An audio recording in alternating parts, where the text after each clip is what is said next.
Welcome to CRB9 news. Kakinada జిల్లా ప్రత్తిపాడు నియోజకవర్గం ప్రత్తిపాడు మండలం ధర్మవరంలో ఆదర్శ విద్యాలయం వారి స్వీయ పర్యవేక్షణలో శ్రీ లక్ష్మి నవోదయ కోచింగ్ సెంటర్లో తొలి ప్రయత్నంలోనే అత్యుత్తమ ఫలితాలు.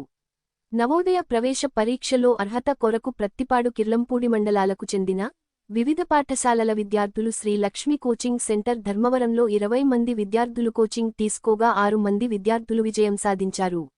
విజయం సాధించిన విద్యార్థులు గుండారపు చరిష్మా, ఆదర్శ విద్యాలయం ధర్మవరం, నక్కా విఘ్న Raghavi, Adarsha Vidyalayam Dharmavaram, Boda Satvik, noble brain tree school, Divili, Maddala Ramani Venkata Karthika, Durga Prasad school Samarlakota, Kuratala Lasya, Vignana Bharati Thamarada, Raparthi Saisri Rishik, ప్రగతి ప్రత్తిపాడు.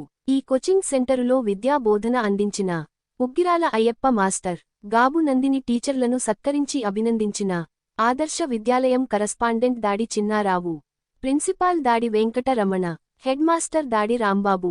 తొలి ప్రయత్నంలోనే ప్రత్తిపాడు కెల్లంపూడి మండలాల నుంచి వచ్చిన 20 మంది విద్యార్థులతో 6 సీట్లు సాధించడం జరిగింది.